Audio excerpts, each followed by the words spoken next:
Hello, everyone. I'm Shaurya Thapa of Borrowing Tape, and today I'm joined with William Pisciotta and Jean Gallerano, directors of the freezing new horror film, The Yeti. Welcome, William, and welcome, Jean. Thank Now, you. Yeah. now, The Yeti is a period horror set in 1947 as a rescue expedition in Alaska finds itself being hunted down by the titular beast, the Yeti, aka the abominable snowman. A monster that has dominated our popular imagination for quite some years now. So, William and Jean, the first and obvious question is when is it that you decided, let's make a Yeti film? In 2020, during the COVID lockdowns, I was watching a lot of movies and I was looking for monster movies and specifically Yeti movies, and there just are not that many. So I was like, well, maybe I have to make this so that I can watch it. And then I was calling Gene every day for like 6 years and then finally got me. Yeah, Will started calling me. He was like, "We have to make a Yeti movie. We have to make a Yeti movie." And as we kind of dug into it, Will was adamant that and so correct that this had not been done before. It was unexplored, and there wasn't like a singular version of the Yeti done like this. And people can't, we have an opportunity to put our stamp on what the Yeti might look like in a film for the first time, and bring that to an audience, and that was really exciting and really thrilling to think about. Yeah, I mean, I absolutely agree with you guys because I have seen a few Yeti films where they were like abominably bad, no pun intended, very Hmm. direct to DVD kind of film. So, yeah, I mean, hopefully, it's kind of ushers in an era for more King Kong, Jurassic Park, The Thing style of films. I actually got a lot of callbacks to The Thing somehow while watching a film. So, what kind Yeah. of research into Yetis went behind while making this film? A ton. I read everything there is to read about Yetis.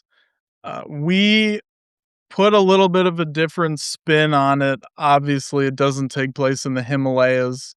There's a few reasons for that. Some of them are budgetary, but we wanted to go with like this gorilla Gigantopithecus that existed during the Ice Age, and kind of the idea that it migrates over to Alaska on the Bering Land Bridge and kind of starts a family in Alaska. And so we changed it a little bit, but we wanted to put our own spin on it basically.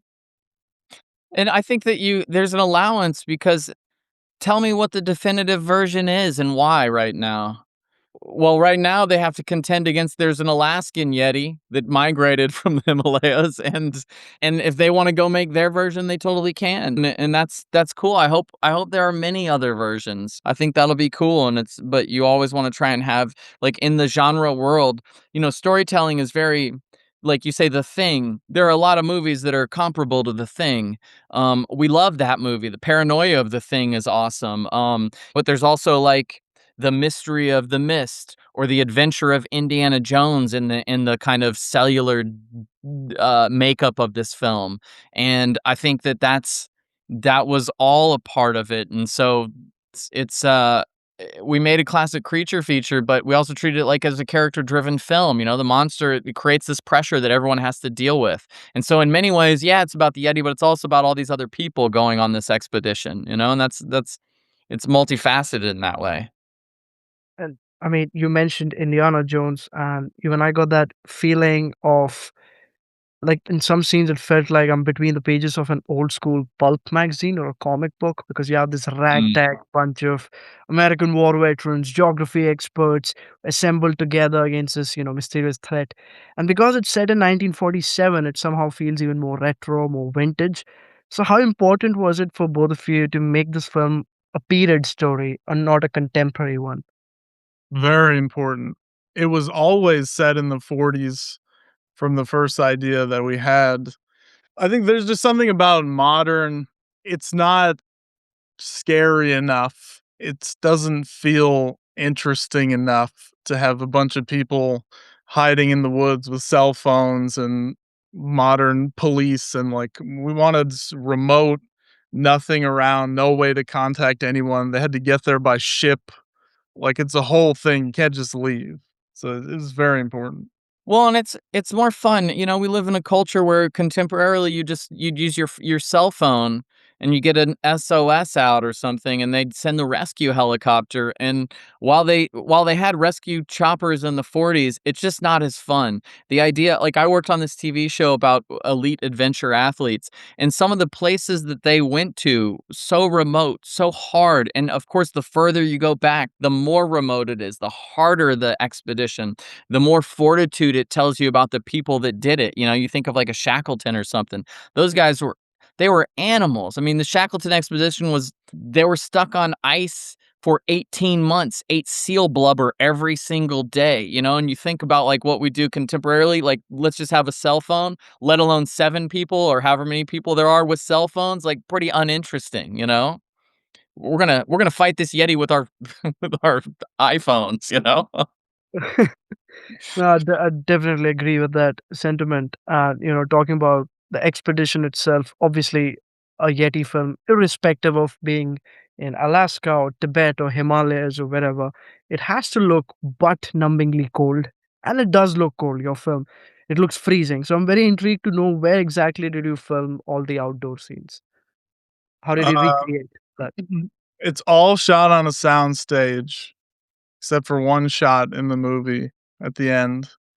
Everything else we built. We built the forest, we built the cabin, we had a snow guy, Randy, who made sure there was snow.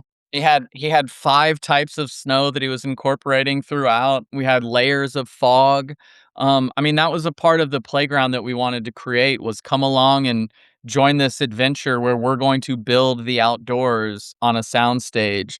And we got really lucky to be able to do it in Buffalo. We had some master crafts people that came along. I mean, for me, it's just keeps going back to the idea of the film. You know, people we would talk to them, and when we were kind of crewing up, and same with the cast, like the people that we'd talk to, if everyone we'd pitch them on our movie, every single person would say, "Wow, that's ambitious." And the ones that had that crazy behind their eyes, we were like, "Let's sign them up." And the ones that were like, "Oh, that sounds ambitious," and didn't think we could do it, it just wasn't gonna work.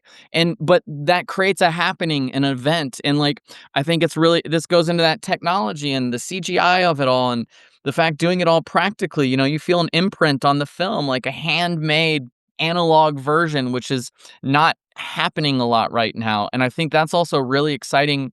That's also something that audiences have been really excited by, and like the cast and the crew, everyone was really buying in on like let's go actually build this world and this set, and that's fun. That sounds very meta too. It feels like, you guys were leading an expedition, finding the right kind of crazy creatives to join in. And yeah, let's take on the Yeti together. And lastly, my question is talking about the Yeti itself, how did you achieve creating that monster? Was it all practical or were there VFX involved? What was your frame of reference? It was all practical. We had some of the best monster people on the planet working for 8 months to build this 9-foot creature suit, and, it's fully handmade, it's sculpted, only fits one guy, this guy, Who's who Robert, who's Yeah, amazing. who was the sculptor's brother, right? So it's like nobody else could have fit in it. Maybe we could have found somebody, but chances are pretty unlikely. Um, the hair and the paint and all of the eyes were custom and specially ordered and took months to get for them to get their hands on it. So it's really a one of one. And like continues to be a testament to the film and just how the whole thing was made. And if I may ask, what happened to that Yeti model or suit now? Is it dismantled or is it in your living Hmm. room? Gene has the head, I have the body. That's so cool. Like if I was filming a Yeti film, I would do the same. But that's really cool. It was lovely talking to you guys, Gene and William. You Thank you so too. much. Once again for the film. And yeah, and here's to more Yeti films. Hopefully, we Yeah, get a sequel in the Himalayas. Yes. I hope so.